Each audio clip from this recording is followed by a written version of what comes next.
Bukti bahwa begitu bahayanya pengaruh bansos sampai-sampai bisa membuat seorang kehilangan akal. Contohnya kaum 58%.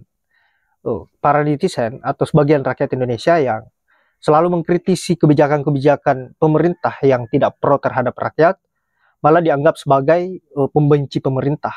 Padahal faktanya, para netizen ini melakukan semua itu untuk kebaikan negara dan juga rakyat Indonesia yang saat ini mengalami keterpurukan dari segala aspek. Dan lagi, tentu para netizen tidak akan pernah diam dan pasti akan merespon apa yang menjadi tuduhan-tuduhan dari kaum bansos ini atau kaum 58% ini. Untuk itu langsung saja kita simak videonya seperti apa. Ini lagi kaum pembenci lo, bro. Lagi pula urusanmu apa sama presiden? Kalian sekarang udah enak, bro. Kalian bisa menghina doang, bro. Munafik lah kau, bro. Jang. Nggak ada yang menghina presiden. Tapi mengkritik. Iya. Bukan membenci. Bukan. Gini ya, aku kasih paham kau ya Thanos ya. Dia sebelum jadi presiden meminta warga Indonesia untuk memilih dia agar dia jadi presiden. Betul, dan harapan masyarakat Indonesia setelah dia jadi presiden, dia bisa menyelesaikan segala urusan dan masalah yang ada di negara Indonesia ini. Begitu ya.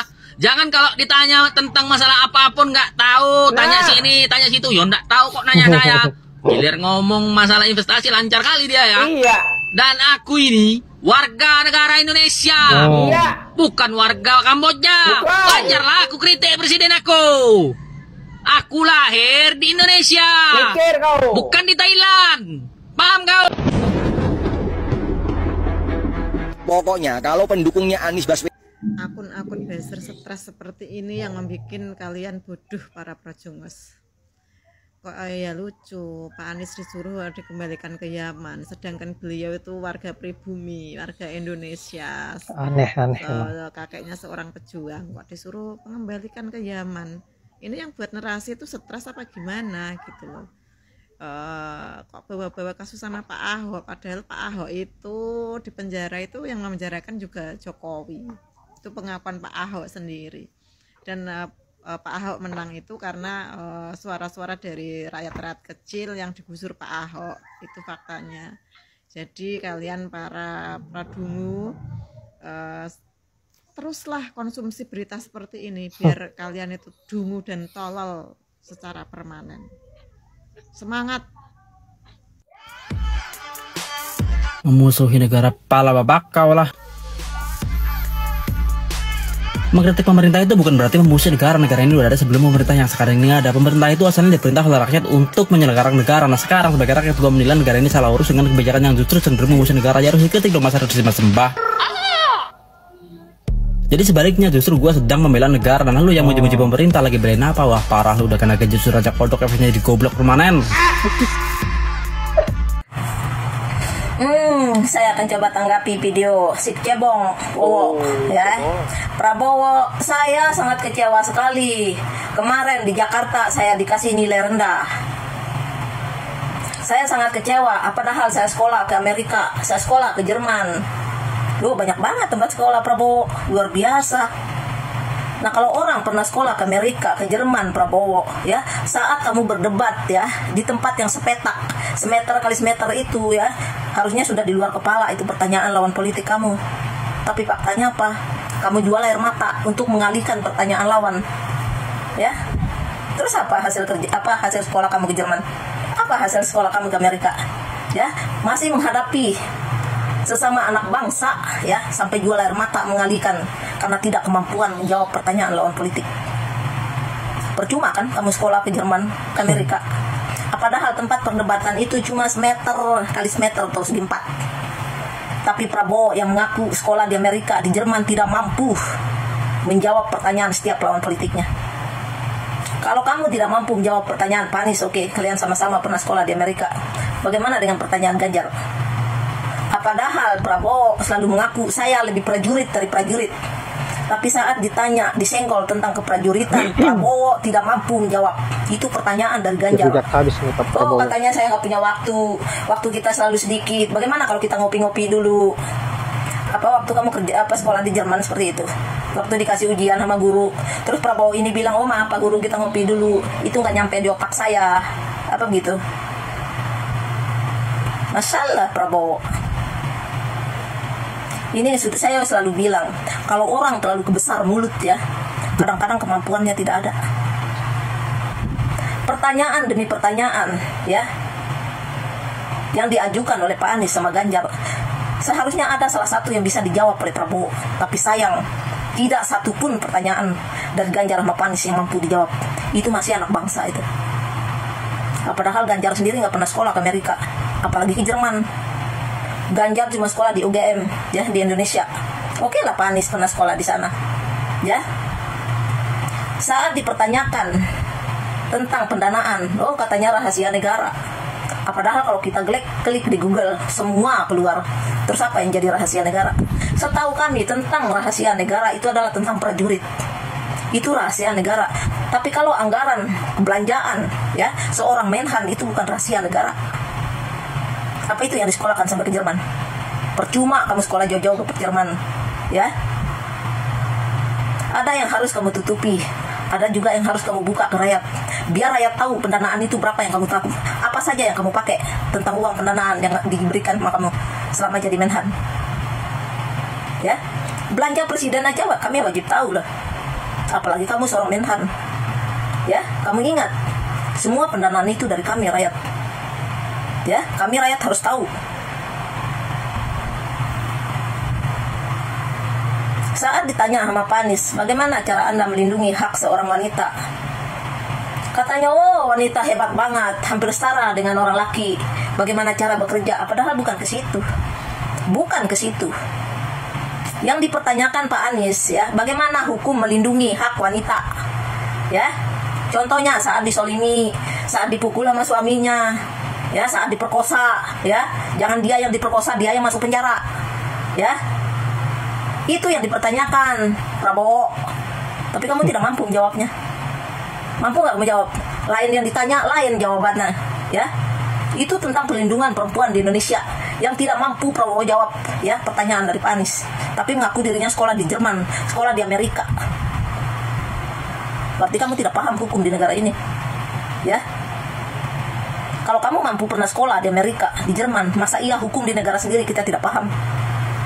Ya, kan mustahil itu. Makanya jangan angkuh, jangan sombong jadi orang di sini. Ya, karena kami tidak butuh kesombongan kamu. Buat apa kamu orang sombong? Ya. Kalau kamu sombong, kamu mampu menghadapi lawan politik kamu, itu bagus. Ya, udah sombong saat berdebat mencret untuk mengalihkan ya perdebatan lawan politik, mana jual air mata. Terus apa yang kamu pamerkan? Bagaimana sekolah kamu di Amerika? Ya. Kalau kata kecebong ya, Prabowo ini ditakuti oleh Amerika, ya, semua Amerika tunduk pada Prabowo. Tapi saat dikatakan oleh Amerika dengan perang menerang, orang Amerika menyebut nama Prabowo Subianto. Tapi kok bisa Prabowo bilang, oh ada suatu negara yang mengajarkan kita tentang demokrasi, mengajarkan kita tentang HAM. Prabowo nggak sanggup menyebut nama Amerika. Kenapa? Katanya ditakutin Amerika. Untuk nyebut nama Amerika aja nggak mampu. Ya, harusnya kamu berani dong. Ya, begini-gini kan nggak sesuai isi mulut sama kemampuan. Ya, kami lebih suka pemimpin ya. Kalau mulutnya besar tentu isi otaknya lebih besar. Ya, bukan mulutnya tok yang besar, tapi kemampuannya tidak ada. Ya, jangan sampai pemimpin tersebut datang ke Indonesia, ya, cuma datang mencari kekayaan, ya, memanfaatkan, ya, nanti isi alam dirampok. Uang rakyat dirampas, ya. Kami tidak membutuhkan pemimpin yang tidak mampu, dan kami tidak butuh pemimpin yang sombong, angkuh, nggak ada gunanya. Ya, boleh kita beda agama, tapi apa dalam agama kamu diajar kamu sombong? Nggak ada gunanya kamu bilang kamu sekolah di Jerman, di Amerika, ya, saat debat mencret. Ya, ditanya tentang anggaran nggak mampu jawab, ditanya tentang keprajuritan nggak mampu jawab, ditanya tentang sehari-hari pekerjaan selama jadi Menhan nggak mampu jawab, ya, ditanya tentang kebocoran hacker nggak mampu jawab. Kenapa yang mampu kamu jawabin? Ditanya tentang masalah perlindungan perempuan, ya, nggak mampu jawab. Beda yang dijawab, beda jawabannya, ya. Tapi kepengen nilai tinggi lah, ya. Bagaimana mungkin, ya, orang yang tidak mampu menjawab tapi menginginkan nilai tinggi? Ya, karena aneh orang seperti itu. Kalau kita menginginkan nilai tinggi, kita harus standarkan isi otak kita. Apa pertanyaan mereka mampu saya jawab? Ya, Harusnya berpikir ke situ. Sudah di luar panggung jadi maki lawan politik. Ya, pecundang itu namanya. Ya. Itu pecundang namanya. Kalau mau bertarung ya di dalam ring, bagaimanapun caranya, jangan di luar sana. Ya, pengiba. Ya. Dosa orang mengiba sama dengan pesina. Ya. Saya selalu bilang, kalau orang besar mulut sudah pasti kemampuannya rendah. Tidak akan punya kemampuan apa-apa. Ya. Prabowo ini apa ya, umurnya udah tua ya, jadi sifatnya dia kembali ke anak-anak. Coba kita lihat cara dia bicara, tidak ada wibawa sama sekali ya sebagai seorang pemimpin. Kalau seorang pemimpin gak mungkin ngaku, oh saya sekolah di Amerika, saya sekolah di Jerman, saya kecewa dikasih nilai seperti itu di Jakarta. Yap, begitu keras apa yang menjadi komentar Ibu Dayang Andi ini. Saya kira Ibu Dayang Andi ini adalah pendukung setianya Pak Anies. Dan tentu begitu marah jika pendukungnya Pak Prabowo atau kaum 58% berani-berani menyolek Pak Anies, apalagi menyuruh balik ke Yaman.